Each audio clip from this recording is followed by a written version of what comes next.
একটা মুসলিম দেশকে আরেক দেশের কলোনি, আরেক দেশের করদ্রাজ্য বানাবার জন্য বানাইয়া এই দেশটারে একটা হিন্দুত্ববাদী রাষ্ট্র বানাবার জন্য যারা সারা জীবন কাজ করে মরে গেছে, এরা মরলে ইন্না লিল্লাহ না আলহামদুলিল্লাহ।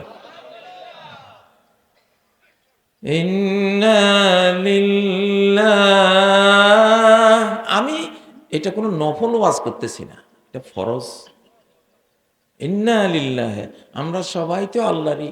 আমাদের যে আলেম মারা গেছেন, যে ইমাম মারা গেছেন, যে মুসল্লি ভাই মারা গেছেন, ওনাকে দেখেছি সারা জীবন এই ইসলামের জন্য কাজ করে গেছে। সুবহানাল্লাহ। তার মৃত্যুর পরে আমরা সাক্ষী, আমরা আল্লাহর রাজ সাক্ষী। আনতুম শুহাদাউল্লাহ ফিল আরদ। জমিনে তোমরা আল্লাহর রাজ সাক্ষী। সাক্ষ্যটা ঠিক মতো দিবা। সাক্ষ্যটা কি? সে সারা জীবন কার জন্য কাজ করেছে? সমাজে এমন লোক নাই দেখা হইলে সালাম কালাম দিয়ে মোসাফা করি, কয় ভাই আল্লাহর কোরআনের পক্ষে থাকেন। দেখা হইলে কয় না? এরকম একদল লোক আছে না? এগুলি হলো ইন্না লিল্লাহের লোক। এগুলি কার? এগুলি কার? এই মাহফিলে এসে যায় আল্লাহর কথা বলে, জীবনের ঝুঁকি নিয়ে আল্লাহর কথা বলে। ফ্যাসিবাদের সময় জীবনের ঝুঁকি নিয়ে ওয়াজ করেছি, এখন আবার সমান ঝুঁকিতে নিয়ে ওয়াজ করতেছে। আপনারা ভাবছেন এখন ঝুঁকি নেই, সমান ঝুঁকি আবার আবার তৈরি হয়েছে। আরো শক্ত ঝুঁকি আসতেছে, কিন্তু সত্য তো বলতেই হবে, বলতেই তো হবে। যারা জীবন হাতে নিয়ে চলে, আল্লাহর জন্য গোটা জীবন কোরবান করে দেয়, এরা মরলেই বলতে হয় ইন্না লিল্লাহ। আমরা তো আল্লাহর জন্য ছিলাম, প্রতিদিন প্রতি রাকাতে তারা সেজদা দিয়েছে, তার মসজিদে হাত জোড় করে তার সামনে দাঁড়িয়েছি, ঠিক নয় কি? ছেলে মেয়েকে মক্তবে পড়িয়েছি তার জন্য, মাদ্রাসায় দিয়েছি তার জন্য, হাফেজ বানিয়েছি তার জন্য, ঠিক নয় কি? মাহফিলে এসেছি কার জন্য? তাহলে ইন্না লিল্লাহি ওয়া ইন্না ইলাইহি রাজিউন। ইন্না লিল্লাহি ওয়া ইন্না ইলাইহি রাজিউন। এই যেখানে এই আয়াতটা আছে সূরা বাকারার মধ্যে, সেখানে আল্লাহ তাআলাই বলে দিয়েছেন এটা কার পাওনা। এই কথাটা কার জন্য বলবা? এরা কারা? এর আগে আল্লাহ বলছে ওয়ালা তাকুলু লিমান ইউকতালু ফি সাবিলিল্লাহি আমওয়াত। আল্লাহর পথে যে মরে যায় তাকে তোমরা মৃত বলো না, বাল আহইয়াউ ওয়ালাকিন লা তাশউরুন। এরা জীবিত, অমর। এরা কি অমর? এদের মরণ হয় নাই, শুধু চেঞ্জ হয়েছে, দুনিয়া থেকে পরিবর্তন হয়ে জান্নাতে চলে গেছে ওরা। মানুষ মনে করে মরার পরে কত হাজার বছর পরে বিচার হবে, কত লাখ বছর পরে হাসরের ময়দান হবে, বিচার হবে, ডান হাতে আমলনামা হবে, তারপরে জান্নাতে যাব, এরকম মনে করে না? কমন বাংলাদেশে এইটাই মানুষের ধারণা। নগদ যা পাও হাত পেতে নাও, বাকির খাতা শূন্য থাক। দূরের বাদ্য শুনে কি লাভ, মাঝখানে যে বেজায় ফাঁক। কয় কি না? নাস্তিকদের কথা, মূর্খদের কথা। মুমিন দুনিয়াতে থাকতেও সে একটা জান্নাতে আছে, ইমানের জান্নাত, আল্লাহর জিকিরের জান্নাত, ওয়াজ মাহফিলের জান্নাত। এই মাহফিলটা একটা জান্নাত না? রাউদাতুন মিন রিয়াদিল জান্নাহ, ইজা মাররতুম বিরিয়াদিল জান্নাতি ফারতাউ।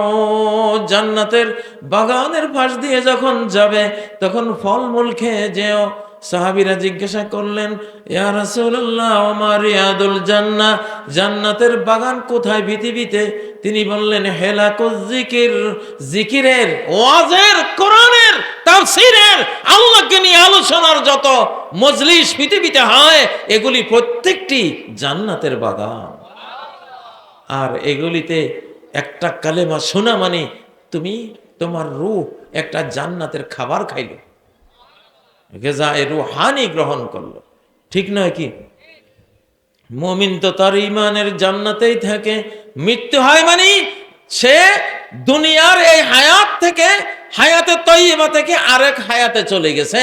তার মরার সাথে সাথে তার প্রাণ পাখিটাকে নিয়ে যায় আল্লাহর কাছে আসমানে, সুবাসে 7 আসমান ভরে যায়।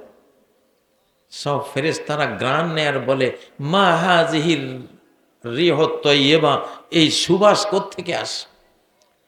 তখন জান কবজকারী ফেরেশতারা বলে, নাম ধরে বলে, এটা অমুক অমুক গ্রামের অমুক আল্লাহর ইমানদার বান্দা, যে আল্লাহর জন্য জীবনটা কাটিয়ে আসছে, তার আত্মার সুবাস এটা। সুবহানাল্লাহ। এরকম জীবন চাই আমরা? ইন্না লিল্লাহর জীবন চাই। কি চাই? ইন্না লিল্লাহের জীবন চাই। ইন্না লিল্লাহ বললে তো আপনারা ভাববেন যে কোথাও বাস অ্যাক্সিডেন্ট হয়েছে বা কোথাও সর্বনাশ হয়েছে, তাই না? মুসিবতের সময় বলার কারণে এটা অর্থটা মনে আসে, কিন্তু আসলে ইন্না লিল্লাহের মধ্যে একটা কথা বলা হচ্ছে, মুমিনের একটা স্বীকৃতি এখানে যে আমরা সবাই, সব ঈমানদার আল্লাহর জন্যই আমরা কাজ করি, আল্লাহর জন্যই আমরা বাঁচি, আল্লাহর জন্যই মরি। সব কার জন্য? সব আল্লাহর জন্য। তাহলে যারা আল্লাহর জন্য থাকবেন, আমরা তারা মরলে বলবো ইন্না লিল্লাহি ওয়া ইন্না ইলাইহি রাজিউন। আল্লাহর জন্য ছিলাম, এখন আল্লাহর কাছে চলে গেছি। এমনটা যাতে না হয় শয়তানের জন্য ছিলাম, মইরা এখন আল্লাহর কাছে যাইতেছি আযাব ভোগ করার জন্য।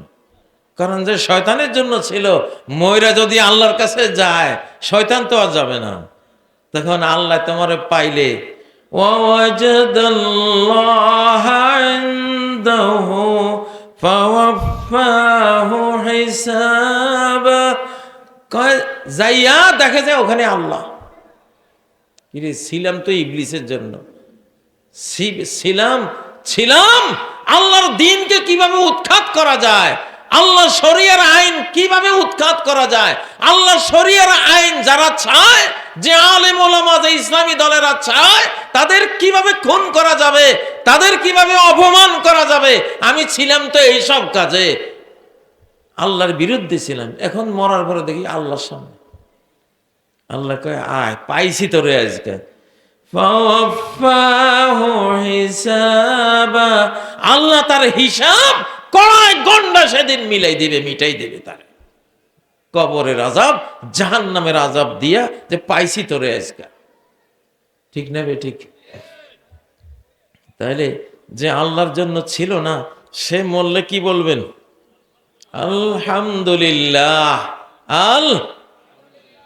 সূরা জুমারের শেষ আয়াত, ঠিক এই জালিম মুনাফিক, উপরে মুসলমান ভিতরে বেঈমান, এদেরকে যখন আল্লাহ বিচার করবেন কিয়ামতের দিন, বিচার করে জাহান্নামী বানাবেন, জাহান্নামে দিয়াও আল্লাহ বলবেন, সব ফেরেশতারা বলবে আলহামদুলিল্লাহ রাব্বিল আলামিন ওয়া কুদিয়া বাইনাহুম বিল হক। বেঈমানদের জন্য সত্য সত্য ন্যায় বিচার করে দেয়া হবে, জাহান্নামে পাঠিয়ে দিয়ে বলা হবে ওয়াকিলাল হামদুলিল্লাহি